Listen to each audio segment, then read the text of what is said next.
Halo teman-teman, salam satu frekuensi. Nah teman-teman, jumpa lagi bareng saya Daniel, dan dalam video kali ini kita bakal sedikit mengulas tentang sektor consumer goods atau sektor konsumen konsumen primer, atau yang biasa juga lebih dikenal dengan FMCG. Banyak orang beranggapan bahwa sektor konsumen ini memiliki stabilitas di dalam kinerja sahamnya, atau bisa dibilang kinerja sahamnya ini tergolong stabil dan kecil sekali peluang untuk fluktuasi. Tetapi meskipun demikian, ada juga saham-saham yang memang tingkat fluktuasinya sangat tinggi.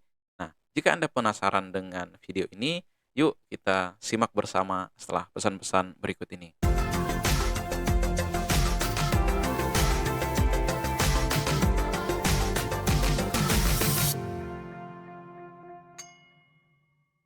Teman-teman, kalau kita perhatikan, yang pertama ini tentang bisnis model emiten konsumen primer ini, atau fast moving consumer goods atau FMCG. Nah, bisnis modelnya itu sebenarnya sangat sederhana, bisa dibilang sangat sederhana, yaitu adanya bahan baku, kemudian produknya ini kita katakan research and development, kemudian ada proses produksi, masuk ke bagian marketing, distribusi, dan jadilah produk ya jadi yang siap dijual.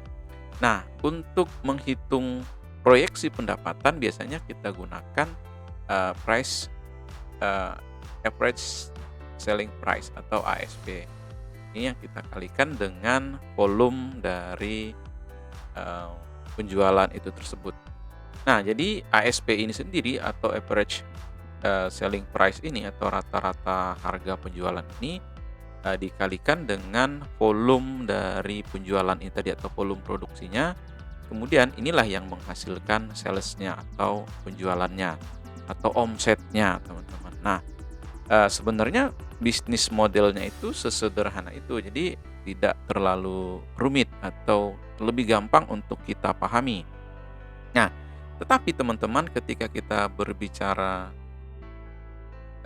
emiten consumer primer ini atau consumer goods, bahwa yang paling menentukan itu adalah bagaimana R&D-nya ini atau research and development-nya ini terhadap pembaharuan produk, atau bagaimana bahan baku ini diolah atau diteliti sehingga dapat menghasilkan varian baru, atau bahkan memberikan kontribusi terhadap produk jadi tadi, sehingga semakin hari semakin berkembang, kurang lebih seperti itu.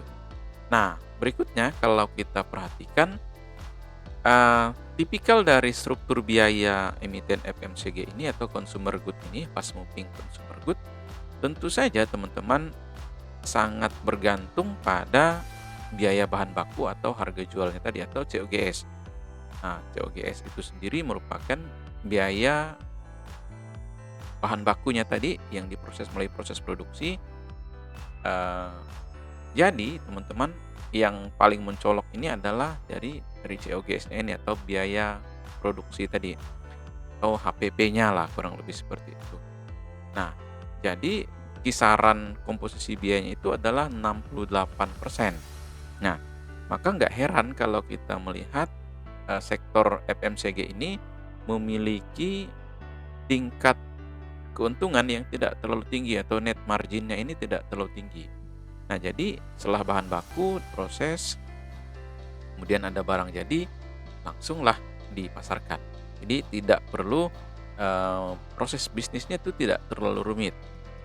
Nah, jadi teman-teman, kalau kita perhatikan juga komposisi biaya, rata-rata komposisi biaya pemasaran itu sekitar 18%. Nah, yang terbesarnya adalah dari COGS-nya atau dari HPP-nya, harga pokok penjualan.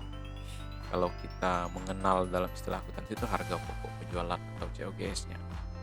Nah, kenapa ini tinggi? Karena kita tahu bahwa margin yang eee, biaya dari pembuatan suatu produk biasanya itu sangat bergantung pada tingkat efisiensi operasional dari emiten tersebut.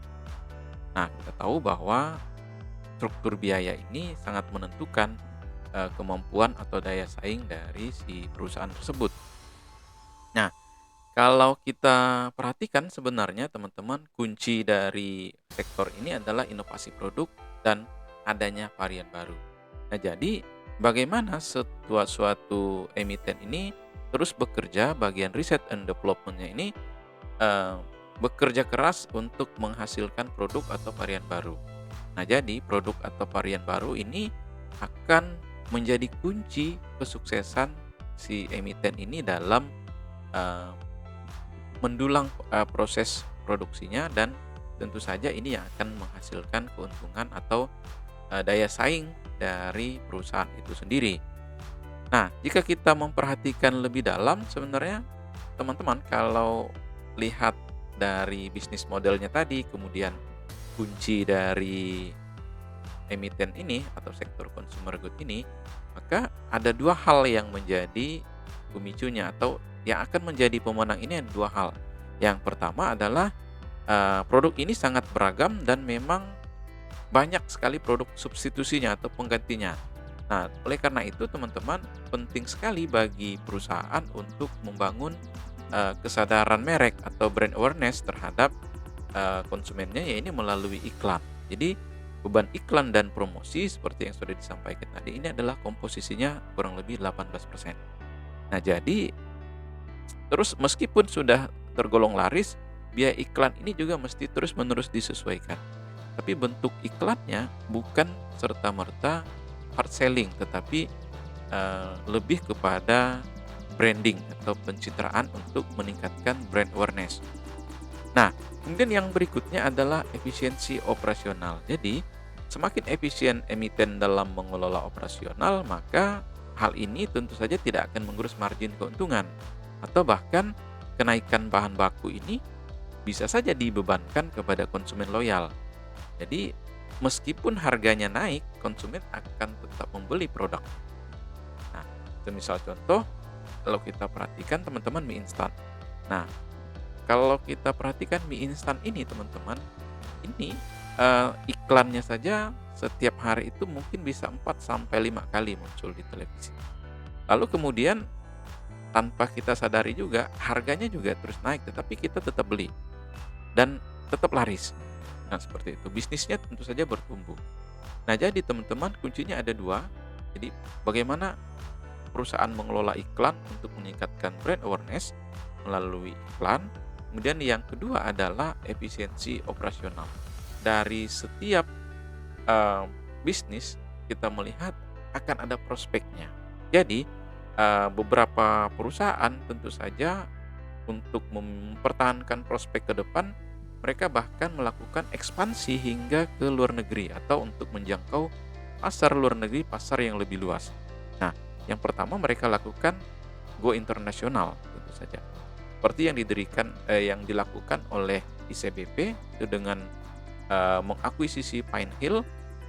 Kemudian Mayora juga mendirikan anak usaha melalui Kopiko di Filipina, teman-teman. Kemudian untuk Sido sendiri ini muncul ini nih di Nigeria. Jadi ada semacam ekspansi pasar atau go internasional. Nah, kemudian prospek yang akan menentukan yang berikutnya adalah, atau yang kedua, kenaikan tingkat pendapatan penduduk. Jadi prospek saham dari sektor consumer good ini ditentukan oleh tingkat pendapatan penduduk, yang mana ini mendorong perubahan segmen pasar. Jadi semakin tinggi tingkat pendapatan, maka semakin tinggi pula selera belanja dari si penduduk atau konsumen ini tadi. Dan tentu saja biasanya hal ini dibarengi dengan oleh perubahan di segmennya tadi. Maka penting sekali bagi suatu perusahaan di sektor consumer good ini untuk melakukan kajian terus-menerus atau research terus-menerus dengan perubahan segmen pasar tadi. Nah, tentu saja ini bukan pekerjaan yang gampang. Dan yang berikutnya, prospek yang ketiga adalah perubahan dari demografi atau usia, berdasarkan usia, yang mana ini mendorong konsumsi. Tetapi tentu saja ini sekaligus juga menyesuaikan segmen pasar. Artinya nanti akan terjadi perubahan selera konsumen. Nah, perubahan ini tentu saja akan cukup mengganggu. Tetapi inilah yang menjadi prospek juga. Nah, Sekaligus ketika perusahaan mampu mempertahankan atau menyesuaikan segmen pasar atau mampu beradaptasi dengan perubahan selera konsumen, maka emiten consumer good ini akan mampu untuk mempertahankan atau bahkan terus bertumbuh. Nah, tapi tentu saja sektor ini tentu saja sangat menarik, teman-teman. Kalau kita melihat populasi dan konsumsi, yang pertama bahwa pertumbuhan penduduk, kemudian kenaikan tingkat pendapatan, hingga urbanisasi ini tentu saja bisa mendorong konsumsi rumah tangga, yang mana ini akan menjadi drive dari kinerja emiten consumer good. Itu prospeknya itu di situ, teman-teman, bahwa kenapa ini tetap menarik, bahwa populasi dan konsumsi ini terus-menerus meningkat. Lalu kemudian yang kedua, tentang kinerjanya ini relatif stabil. Jadi penjualan dari produk consumer good ini tidak terpengaruh oleh siklus ekonomi, yang mana menjadikan saham-saham di emiten consumer ini sebagai saham yang tergolong defensif, sehingga investor ini lebih tenang untuk hold saham-saham dari consumer good ini. Tetapi kalau kita perhatikan, ada faktor yang di awal tadi dijelaskan, bahwa sektor consumer good ini sangat bergantung pada yang namanya research and development. Lalu kemudian hal menarik yang ketiga adalah rutin bagi dividen. Nah, tentang dividen, teman-teman, karena ini bersifat capital intensif, jadi emiten ini sebenarnya dapat membagikan laba bersih dalam bentuk dividen yang bisa dibilang rutin dengan tingkat payout ratio yang juga tergolong tinggi. Nah, oleh karena itu, teman-teman, dapat kita katakan bahwa meskipun terjadi sedikit gejolak ekonomi, sektor consumer good ini tetap menarik dari tahun ke tahun, bahkan terbilang stabil. Nah, kalaupun misalnya kinerja sahamnya tidak terlalu bagus, katakan datar, kita masih bisa menunggu dengan mendapatkan dividen. Nah, oleh karena itu, teman-teman, saya berkesimpulan bahwa sektor consumer good ini akan terus menarik atau tetap menarik. Kuncinya adalah pemilihan dari emiten yang benar-benar mampu bersaing atau mampu beradaptasi dengan selera pelanggan. Tentu saja akan ada resiko. Jadi resiko dari emiten FMCG ini atau consumer good ini, yang pertama adalah penurunan daya beli masyarakat. Jadi ketika ekonomi lesu, konsumen ini bisa beralih ke produk yang lebih murah atau brand lain yang tentu saja ini dapat menggerus pendapatan atau penjualan dari perusahaan tadi. Kemudian yang kedua adalah kenaikan bahan baku. Adanya kenaikan dari bahan baku ini akan menggerus margin dari emiten consumer good, terutama kenaikan biaya yang tidak dapat diteruskan pada konsumen dalam bentuk kenaikan harga jual. Nah, kemudian yang ketiga adalah tingkat persaingan atau perubahan selera konsumen. Karena bisnis ini tergolong mudah, jadi persaingan juga terbilang tinggi. Jadi pilihan produknya juga terbilang beragam, sehingga persaingan sangat ketat. Jadi tentu saja perusahaan yang berada di sektor consumer good ini harus terus-menerus berinovasi agar bisa mengikuti perubahan selera konsumen. Nah, jadi teman-teman, secara overall kalau kita perhatikan, sektor consumer good ini tentu saja tetap menarik, namun jangan lupa kita mempertimbangkan risiko yang akan kita hadapi. Demikian pembahasan kita tentang bisnis model dari emiten consumer primer ini, dan tentu saja dengan kita memperhatikan bisnis model ini, kita mengerti apa saja yang mendrive pendapatan atau penjualan atau omset dari emiten consumer good ini. Tentu saja teman-teman, memahami bisnis model ini sangat penting untuk kita dalam menganalisa sebuah bisnis. Pemahaman ini akan membantu kita untuk memahami bagaimana si perusahaan ini memperoleh pendapatan dan bahkan bisa meningkatkan pendapatan secara terus-menerus. Apa saja faktor penentunya dan apa saja risikonya. Mudah-mudahan informasi ini bermanfaat, dan jika Anda senang dengan pembahasan kami, silakan tekan tombol like untuk menyukai video ini, dan jangan lupa membantu kami dengan cara menekan tombol subscribe. Saya Daniel, dan sampai bertemu pada video berikutnya.